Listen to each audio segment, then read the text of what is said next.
ऐसा घर देखा है कभी जहाँ की हर दीवारें शीशे की हो, जहाँ आप खुद को हर तरफ देखते हो, लेकिन कभी कभी किसी और को भी। आज मैं आपको सुनाने वाली हूँ कहानी शीशे वाली घर की। बरसात उस रात कुछ ज्यादा ही जीती थी। बारिश की मोटी बूंदें जंगल के बीच बनी कच्ची सड़क पर ऐसे गिर रही थी जैसे कोई आसपास से पत्थर फेंक रहा हो। कार की हेडलाइट की रोशनी में पेड़ भूतिया परछाई की तरह कांप रहे थे। आरब ने स्टीयरिंग कसकर पकड़ा हुआ था। काश ये जगह मैप में दिखी ना होती, उसने बड़वाया। पीछे किसी में बैठी नीलू ने मोबाइल देखा। ओ माय गॉड, नेटवर्क में गया। ग्रेट, कुल हॉरर फिल्म वाली सिचुएशन है। सामने वाली सीट पर बैठी सिया खिड़की से बाहर देख रही थी। ओह चुप रहो तुम दोनों, पहले ये जगह अजीब लग रही थी। अब तीनों दोस्त आरब, नीलू और सिया एक ट्रैवल ब्लॉग के लिए अनजानी जगहों की तलाश में निकले थे। उन्होंने बताया गया था कि बाहर एक छोड़ा हुआ हेरिटेज हाउस है जो कि रहस्यमयी डरावनी है, और किसी के न लौटने जैसी बातें सुनकर नीलू ने ही जिद करी थी और अब वे यहाँ थे। तभी कार अचानक से झटके लेकर रुक गई। आरब ने ब्रेक लगाया था। क्या हुआ? सिया घबरा कर बोली। आरब ने फिर से चाबी घुमाई। इंजन खामोश, डेड। उसने कहा बैटरी या कुछ और। बाहर बारिश तेज हो रही थी और तभी टप टप टप टप की आवाज आने लगी। कोई कार की छत पर उंगली से थपथपा रहा था। तीनों की सांसें मानो रुक गई थी। आरब, नीलू की आवाज कांप रही थी। ये बारिश की आवाज नहीं थी, अब आवाज खिड़की के पास से आ रही थी। आरब ने धीरे से शीशे के बाहर झांका। कोई नहीं है, लेकिन तभी धप से आवाज आई। सामने के शीशे पर किसी का चेहरा आकर लगा। सिया चीख पड़ी। वो चेहरा इंसानी था, पर आंखें पूरी तरह काली, जैसे पुतलियां ही ना हो। अगले ही पल वह गायब हो गया। तीनों कुछ सेकंड के लिए बोल ही नहीं पाए। हम बाहर निकले? नीलू ने पूछा। नहीं, आरब बोला।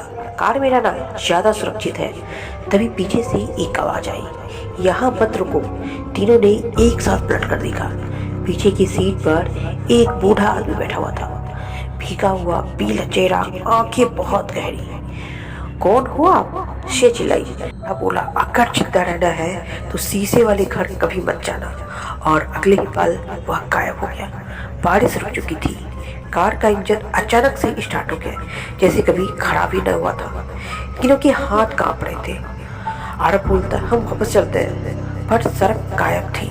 जहाँ से वो आए थे वह अब सिर्फ घना जंगल था और सामने एक पुरानी हवेली, बड़ी उजड़ी हुई सी, और उसकी हर दीवार शीशे से बनी थी। नीलू ने फुसफुसाया, शीशे वाला घर? हवेली के दरवाजे अपने आप खुल गए, जैसे उन्हें कोई बुला रहा हो। अंदर कदम रखते ही ठंडक से उनकी हड्डियां जम गई थी। हर तरफ शीशे, छत की दीवारें, यहाँ तक कि फर्श में। हर कदम पर उनकी परछाइयां अलग अलग दिशाओं में चलती जा रही थी। मुझे ये पसंद नहीं है, सिया बोली। तभी शीशे से कुछ हिला। आरब ने देखा, उसका रिफ्लेक्शन मुस्कुरा रहा था। उसके होंठ नहीं हिल रहे थे। ये मैं नहीं हूँ। आरब पीछे हटा। शीशे से उसकी परछाई बाहर निकलने लगी। नीलू ने चीख कर शीशा तोड़ दिया। शीशे टूट गए और हर टुकड़े में से किसी और का चेहरा था। एक आवाज गूंजी, हर शीशा एक आत्मा है। सामने सीढ़ी पर एक औरत खड़ी थी, सफेद साड़ी, चेहरा आधा जला हुआ। यह घर सच दिखाता है, उसने कहा, वो जो तुम छुपाते हो। सिया के सामने शीशे में उसका बचपन दिखा, जब उसने अपनी छोटी बहन को पानी में डूबता छोड़ दिया था। नीलू ने देखा उसका असली नाम, असली चेहरा, चोरी की हुई पहचान। आरब ने देखा एक हत्या, जो उसने उसका नाम एक्सीडेंट बताया था। तीनों चीख पड़े। हमें जाने दो, आरब चिल्लाया। औरत हंसी। यहाँ से कोई यूं ही नहीं जाता। दरवाजे बंद हो चुके थे। शीशे से हाथ निकलने लगे जो कि ठंडे और सख्त थे। एक एक करके वो आत्माएं बाहर आने लगी। वही लोग जो कभी इस घर में आए, कभी लौटे नहीं। बूढ़ा आदमी भी था। मैंने मना किया था ना, उसने कहा। शिया रोते हुए बोली, सच स्वीकार करके। नीलू घुटने पर बैठ गई। मैंने झूठ जिया, वह बोली। मैं खुद को भी नहीं जानती थी। उसके सामने का शीशा टूट गया।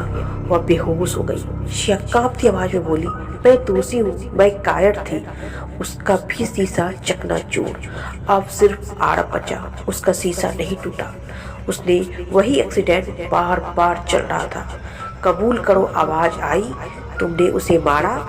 आरब चीखा, हाँ मैंने उसे मारा, मैं डर गया था। एक सन्नाटा, पूरा घर कांप उठा। शीशे एक एक करके टूटने लगा। आत्माएं चीखती हुई वापस खींचने लगी। औरत की साड़ी हवा में बिखर गई। जा सकते हो, उसने कहा, लेकिन याद रखना, सच हमेशा पीछा करता है। अगले ही पल साफ अंधेरा हो गया। अरब की आंखें खुली। वह सड़क पर पड़ा हुआ था। सूरज निकल चुकी थी। नीलू और सिया पास में बेहोश थी। हवेली गायब थी। जंगल सामान्य लग रहा था। सब एक सपना जैसा लग रहा था। तभी आरब के पास पड़े शीशे के टुकड़े में दिखा उसका रिफ्लेक्शन। अब वह भी मुस्कुरा रहा था और पीछे शीशा वाला घर खड़ा था। डियर, आपको हमारी ये कहानी कैसी लगी? प्लीज़ हमें कमेंट्स में बताएं और हमारे वीडियो को लाइक और सब्सक्राइब करना ना भूलें।